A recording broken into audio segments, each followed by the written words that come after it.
Hey everyone, Voodoo here. So if you didn't know, today was the first day of raid testing for the new Amirdrassil raid upcoming in 10.2. So we tested the first boss and the second boss, and this is my go over of the second boss testing.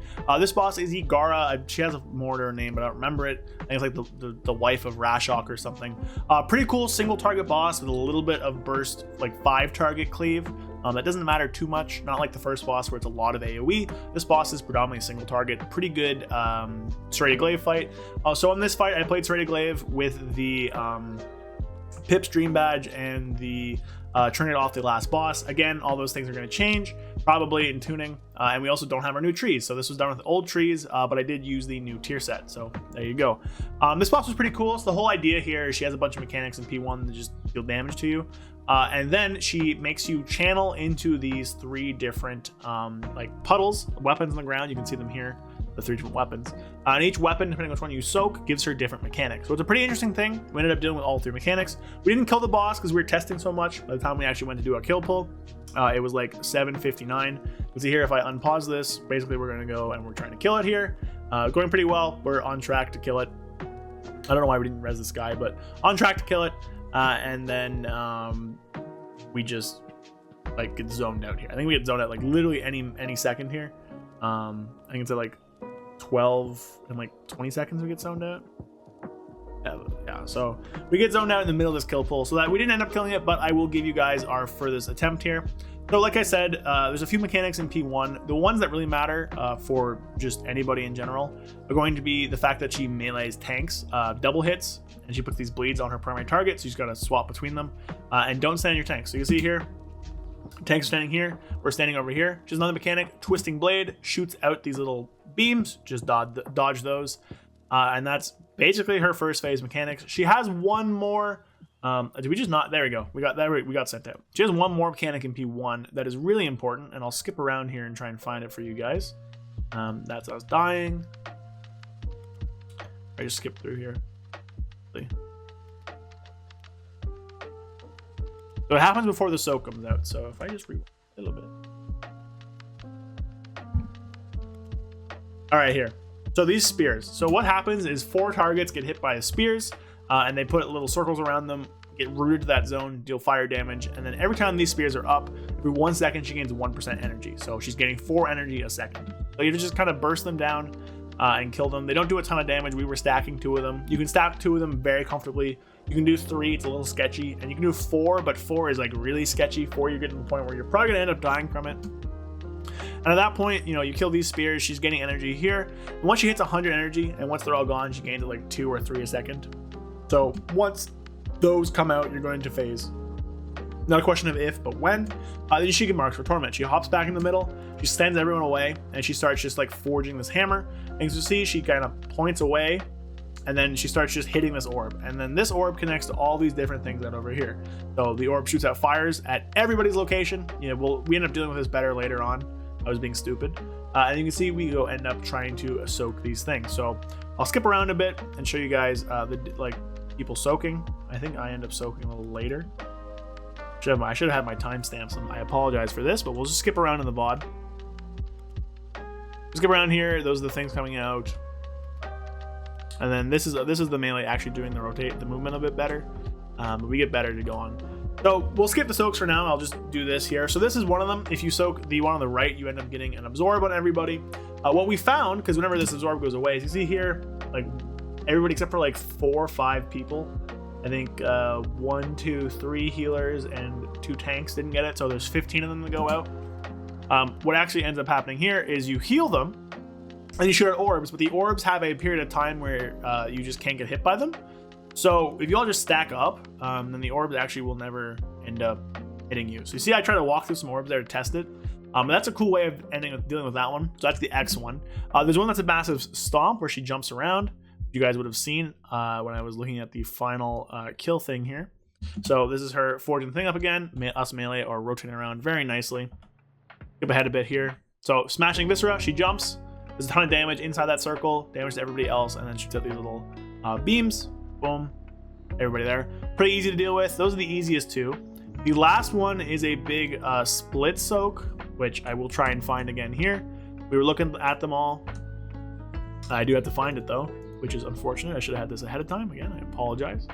Marks for Torment. So this is everybody doing the nice movement. So this should be the slam. Yeah, so this is the slam.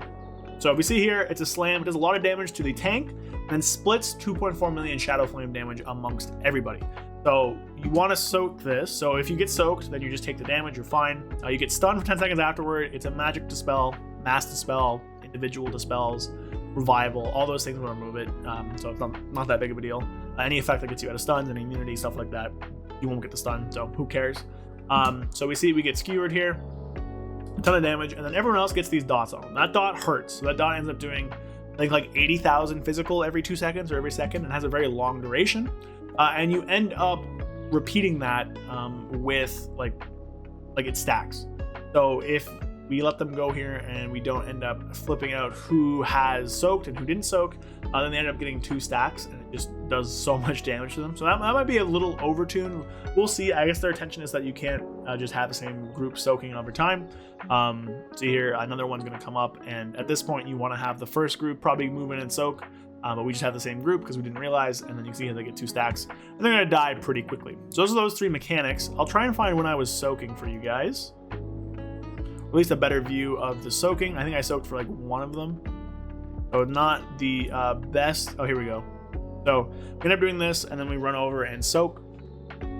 So these die pretty quickly. I don't think they're that big of a deal. The quicker you kill them, the more time you have to DPS the boss, because the longer it takes for her to get her energy up. So the phase is a bit random when it comes out. You can control it depending on how long or how short you take to kill the spires or spears or whatever. So she does Mark for Torment. She shot all these orbs. I go over here to just test soak. We're testing to see how many people, like we have like 5 people over here soaking, and like me and one other person over here, just to see how long it takes. So the soak is this big orange circle here, and you still shoot out these things. I'm just sitting in Netherwalk. I still get knocked back. Now the issue is it's really hard to see this circle under all these swirlies. Also the swirlies just shoot out so often. You have to really move precisely inside of this thing to avoid all the swirlies. I was, again, just standing there to test. I don't think you can do it with 1 person soaking. You need like 5 or 6, I think we saw. Maybe 4 to 6 probably. The issue is that swirly ends up just looking way too close to the other swirlies, like the big circle. So I think that's pretty bad. It could do with a different color change. But overall, I think the fight's pretty fun. Lots of different stuff you can do, lots of different decisions you can make about which one you want to end up making, like which hammer thing you want, like which forged weapon, I guess. Pretty interesting single target fight. Gonna be fun as the second boss. This boss also drops tier, so tier is dropping off the second boss next raid, which is kind of a big deal. That's kind of crazy. It'll be pretty easy for lots of people to get their tier sets. So again, here's us just kind of clearing all the healing absorbs again. It looks really cool when you do this. You can just kind of stack up, and there's a little bit of a time when, you know, the orbs don't damage you when they come out, which is interesting. So that's fun. That's really cool. But yeah, overall, I like this boss. I think it's really unique and interesting for a second boss. I like how you can end up picking the things you do. Probably it's just going to end up being, you do the jump around one, that one doesn't matter at all, and then you do the healing absorb one, and then you just kill the boss. Like the other one's just not going to matter. The other one's probably the hardest one, the soak slam, because like the dot, it does a lot. The stun is kind of annoying. As you see here, I fell rush out, and I just to see if you could take damage to them because of testing. But yeah, so I'll leave you guys with our furthest kill pull after this. We didn't kill it. Sorry, our furthest pull, we didn't kill it because we were testing for so long, but whatever. And I'll link logs down below for both fights as well. And then I also have one for the first boss, Gnarl Roots. Check that out down below. I'll be live again tomorrow doing more testing at 4 p.m. Eastern for the next 2 bosses. And I'll do probably some keys over the weekend. So lots of PTR stuff coming up. So, you know, subscribe if you want, like the video, all that stuff. I see here, we took a lot of damage from overlapping. I didn't know it could go on melee. I wasn't ready for it. But yeah. So hope you guys enjoyed the video. Check out the longest unedited pull. And yeah, I'll see you guys tomorrow for more testing, more videos about testing. And hope you guys enjoyed. So peace. Doesn't work. Oh shit, that's what I did. 3, 2, 1. Hey, we tank pull. Let's go. Range move up. You're gonna want to. Right after these blades is when you want to move into position.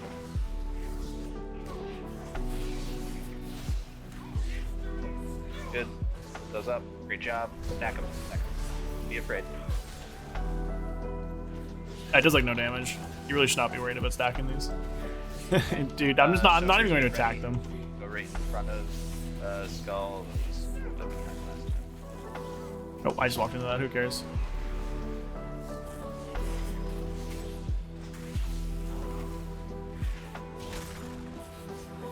all stack?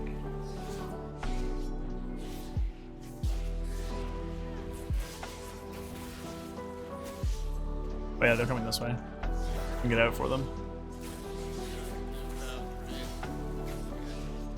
Yeah. It's supposed to just be 2. Yeah, there we go. We're good. Yeah, we had Watch in there with us too, so it was kind of scuffy, but it worked. Yeah, I don't think so either. Purple? Yeah. We're not in melee range. Let's move it up a little bit. Okay. Just I'm right on Whoa. the star marker. Hold on. Right. You should not be able to see your character. Lotus move in. Watch needs to stack. Oh, I'll grip him. Or he'll just yeah, die. that works. That works. Yeah, it works. Okay, just heal this off of us. We got a couple people with it still. Okay. Okay, that's literally okay. Now we spread and then we restack. Wait. Okay, that one's really easy. I have Sal for the next one. We can HP pot too, I'm pretty sure. Yeah. Oh, no, I can't. Yeah, Sal basically just carries it. That's a really cool effect. I like that a lot. And they do. Right, and out. Okay, yeah. Yeah, they're playing like a bullet hell. Very cool. So how many is that for? She got rid of the weapon, so it's 2 per. It's 2 per. Because she's holding her original weapon now. Okay, I see. And then you just go back to phase 1, and she stacks Now up. everybody goes green, Okay, now we split those. Get Oh, the spears? press box, press Melee box. definitely can get those. Yeah, tanks. I mean, I got one. Okay. Fort's going back up. We're gonna do green next. Everybody who didn't soak is gonna go soak green. It's the one directly behind us. Okay. Sure. Just soak the circle. Try to stay together, and then waltz through together. stack on marker. Do you want to stop damage on boss, by the way? Do this first, and then we'll stop damage. Just do the best you can. Try not to kill yourselves. This will obviously be a little less scuffed on live, but Yeah. for now, just see if we can do it. That didn't work at all. Everyone died. We got like 7 people.